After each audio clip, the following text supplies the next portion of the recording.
Bonjour les premières, alors on va traiter les numéros 8 à 11 du chapitre nombres dérivés.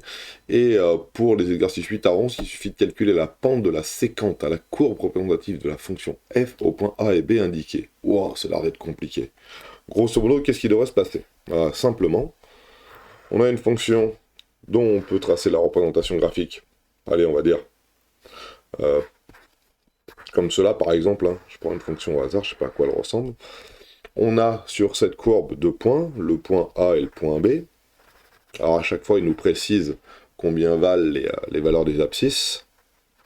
Ici, alors, je sais pas, hein, le premier par exemple, il vaut 1 pour le A, et puis pour le B, il vaut 2. Hein. Je mets au hasard. Hein. On a forcément la définition de f, on sait ce que vaut f de x. F de x égale blablabla bla, bla, bla, en fonction de x, ça on le sait. Et le but du jeu, c'est de savoir le coefficient directeur de cette droite. Voilà. La droite, elle passe par là et j'aimerais bien connaître son coefficient directeur. Alors pour connaître son coefficient directeur, hein, je vous rappelle, il faut tracer un petit escalier, entre guillemets. Hein, c'est bien ça, hein, le coefficient directeur, hein, c'est bien de combien j'avance sur de combien je monte ou je descends. Alors là, l'escalier, je vais le mettre dans l'autre sens parce que ça descend. Hein. Voilà. De combien j'avance sur de combien je descends. C'est peut-être plus intéressant comme ça. Alors ici, le combien je descends, ça veut dire que mon coefficient directeur ici sera négatif ici. Hein. Donc, j'avance de combien et je descends de combien. Alors, j'avance de combien? Bah, j'avance de la différence des x. Hein. J'avance de 1 pour aller à 2, bah là, j'avance de 1. Et puis, la différence des y, ici, qu'est-ce que c'est? Bah là, c'est f de 1. Ici. Là, c'est f de 1. Et puis là, c'est f de 2. Voilà, j'ai pris ce petit exemple. J'ai pris ce petit exemple simple, hein, pour dire là, c'est f de 1, là, c'est f de 2, là, c'est 1. Voilà, et là, c'est 2. Voilà. Donc l'idée est de savoir, l'idée est de faire coefficient directeur. C'est bien de combien je me déplace ici. Alors de combien je me déplace ici, c'est f de 2 moins f de 1. Alors là, c'est parce que j'ai pris comme abscisse 2 et, hein, on est bien d'accord, hein, divisé par 2 moins 1. Donc c'est bien un rapport entre ce qui monte ou ce qui descend et ce qui s'avance. Voilà. On est bon? Allez, on commence pour le 8. Alors, on vérifiera avec GeoGebra à chaque fois. Première fonction, c'est une fonction que vous connaissez bien qui s'appelle x au carré. Donc si j'ai à la représenter rapidement, elle fait quelque chose de comme ça. Voilà. Ça, c'est ce que vous avez vu dans le chapitre sur les fonctions du second degré. Hein. Là, le petit a vaut 1, entre guillemets, donc c'est une fonction x au carré, voilà, blabla, on la connaît. Et je veux donc, ça c'est CF, c'est C F, et je veux le point d'abscisse 1 et le point d'abscisse 2. Alors, je l'ai fait en tout petit, parce que en fait, le dessin, j'en ai pas vraiment besoin. Pourquoi? Parce que le coefficient, la pente, ou le coefficient directeur de la séquente, donc la séquente c'est la droite, hein, le coefficient directeur, la pente, c'est la même chose. Qu'est-ce que c'est? Eh bien, la pente, ou le coefficient directeur, je réécris tout exprès, hein, c'est donc f de 2 moins f de 1, le tout divisé par 2 moins 1. Voilà. On est bon. Bon, alors maintenant, on peut faire ces petits calculs. Hein. f de 2, qu'est-ce que c'est? C'est alors je remplace x par 2 à l'intérieur de la fonction, donc ça fait 2 au carré. F de 1, ça fait quoi? Ça fait 1 au carré divisé par 2 moins 1, ça se fait 4 moins 1, ça fait 3. Et 2 moins 1, ça fait 1, donc ça devrait faire une pente qui vaut 3. Alors, petite vérification, bien sûr. J'ai tracé dans mon GeoGebra ma courbe qui est représentative de ma fonction f de x est égal à x au carré, donc là elle est en verte, voilà, et j'ai placé deux points, le point A et le point B qui sont ici, là, et qui passent par qui sont d'abscisses respectives, 1 et 2, hein, ça se voit là, hein. X égale 1 pour A, x égale 2 pour B, et on a bien f de 1 qui vaut 1 et f de 2 qui vaut 4. Si je trace ma droite qu'il y a ici, voilà, son coefficient directeur, donc, alors t'es gentil, tu me l'écris sous cette forme-là, c'est bien 3, hein, 3x moins 2, hein, et donc la pente de cette droite-là, c'est bien 3. Voilà. Alors comment on pourrait le voir? Bah, c'est assez simple. Alors je vais le dessiner avec des vecteurs, c'est pas très beau, mais bon. On avance de 1 et on monte de 3. Voilà, donc on a ici, pour tout s'il te plaît, j'aimerais bien juste que tu m'écrives pas UEV. Voilà, donc on a bien, on avance de 1 et on s'agrossit les flèches, voilà. Très bien, et le point C, je veux pas le voir. Impeccable, donc à chaque fois, vous voyez, on avance de 1 et on monte de 3. C'est pas à chaque fois, hein, c'est entre les points 1, les points d'abscisse 1 et les points d'abscisse 2, on avance de 1 et on monte de 3, donc la pente de la séquente, on appelle ça, c'est bien 3. Si le point B se rapproche du point A, ça va plus être une séquente, hein. Si le point B va être égal au point A, entre guillemets, ça sera la tangente, hein. On va le voir. Le suivant. Le suivant qui est ici, c'est le petit 9, qui est exactement la même chose, mais cette fois-ci, la fonction f de x, c'est 1 sur x. Et les points d'abscisse, c'est moins 2 et moins 1,5. Donc, A, il a comme abscisse moins 2. Son ordonnée, bah, je vais le calculer, mais si je remplace x par moins 2 ici, ça fait donc moins 1,5. Et le point B, il a comme abscisse moins 1,5. Donc, si je calcule son ordonnée, ça fait donc moins 2. Hein. À chaque fois, on va inverser, hein, remplacer x par moins 2 ici, ça nous fait donc moins 1,5. Remplacer x par moins 1,5, ça fait bien moins 2. Hein, l'inverse de, hein, je vous le fais à la calculette, histoire de bien vérifier. 1 divisé par moins 1,5. Voilà, ça fait moins 2. Voilà, l'inverse de l'inverse, ça fait le même nombre. On est bon. Donc là, on a nos deux points. Et ce que j'aimerais calculer, c'est la pente de la séquente. Alors je vais l'appeler D, la séquente. Hein. La pente de D, qu'est-ce que c'est? Eh bien facilement, c'est f de... Alors, f de moins 1,5 moins f de moins 2 sur moins 1,5 moins 2. Attention avec les signes. Ok.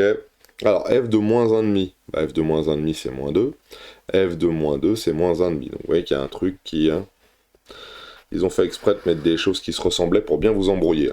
F de moins 1,5, c'est lorsque je remplace x par moins 1,5, ça fait moins 2. F de moins 2, c'est lorsque je remplace x par moins 2, et ça fait moins 1,5.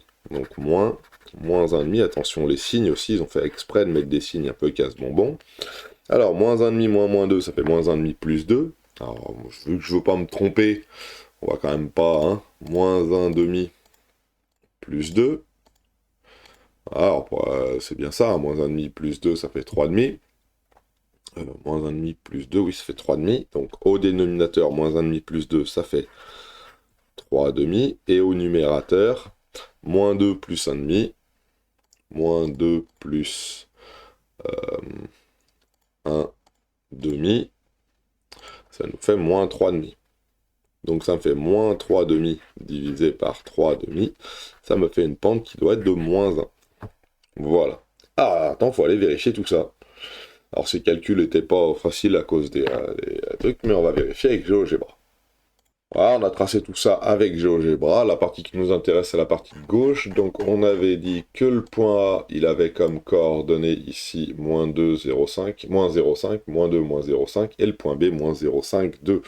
Vérification, hein, c'est bien ce qu'on avait écrit ici, hein, moins 2, moins 0,5, moins 0,5, 2. Voilà, très bien. Et alors, on regarde, de combien je descends? Bah, je descends de 1,5, et j'avance de combien? J'avance de 1,5. Attention, les échelles sont un petit peu, hein, sont pas orthonormées. Voilà, si je veux mettre correctement, hop, hop, hop, hop, hop, voilà. Là, je suis à 1 pour 1 environ.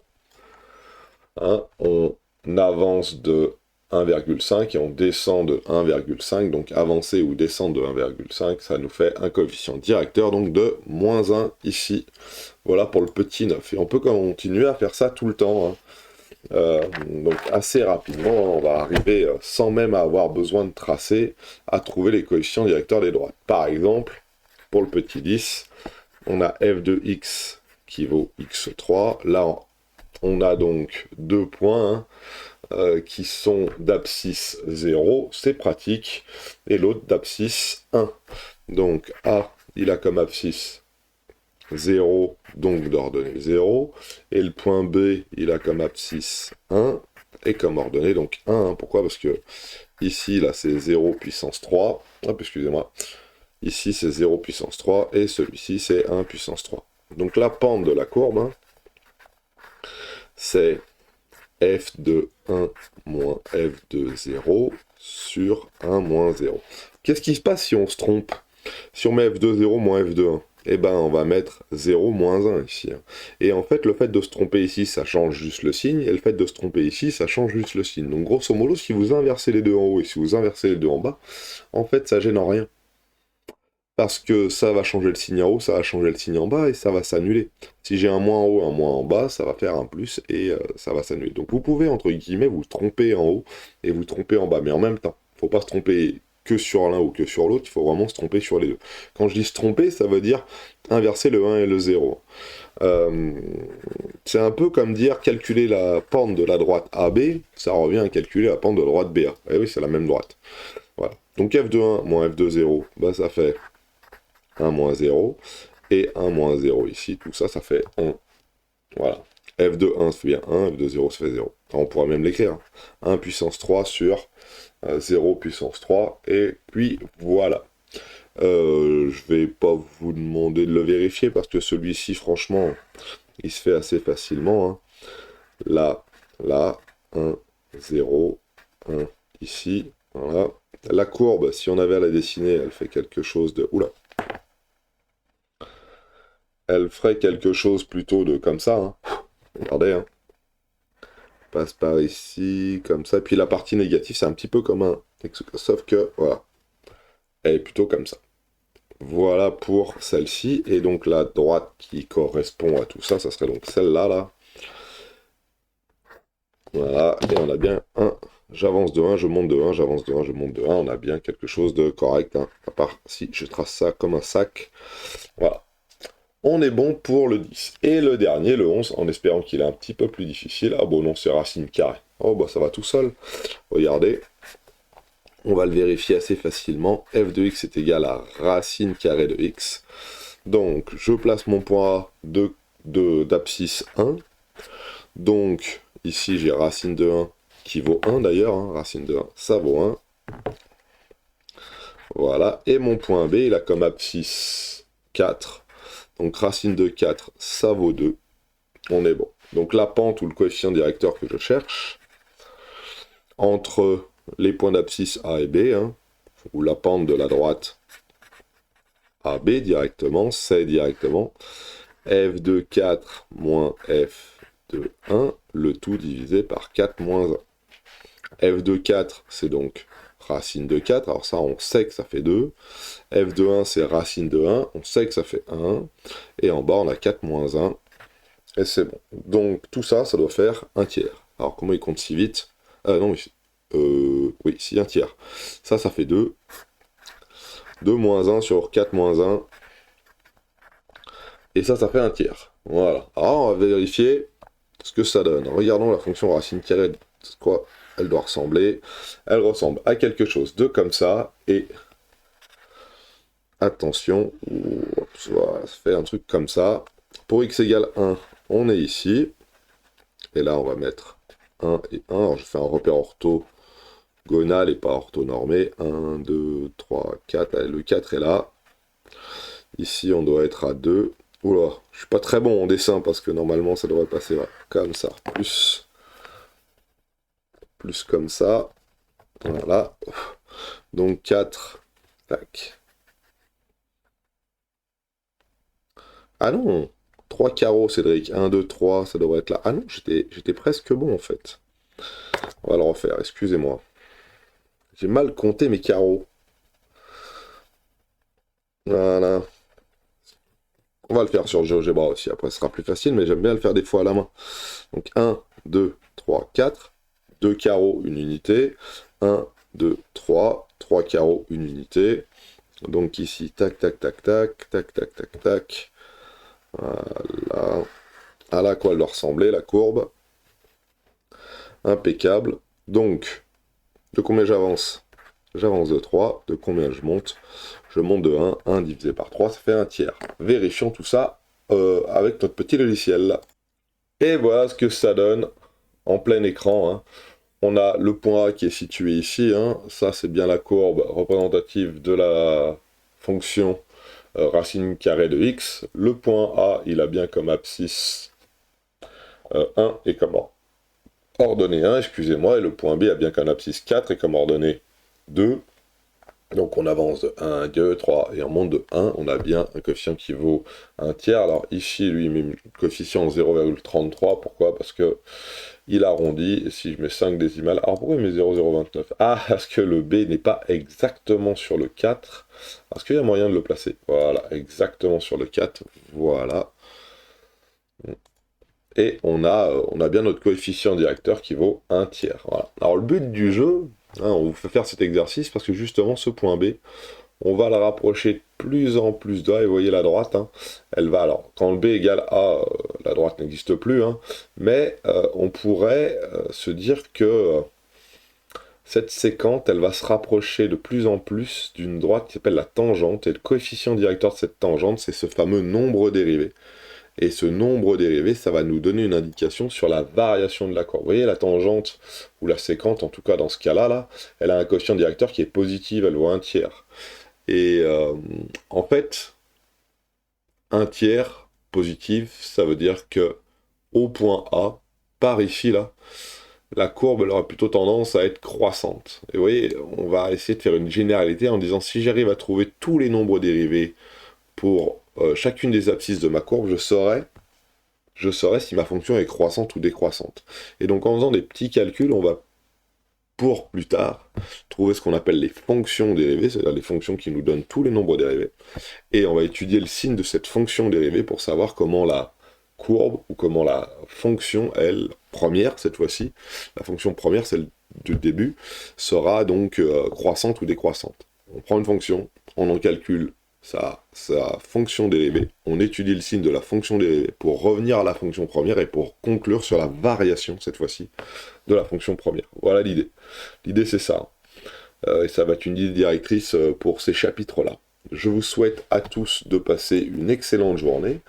J'ai bien fait de 8 à 11, donc on est bon. Bonne journée à tous.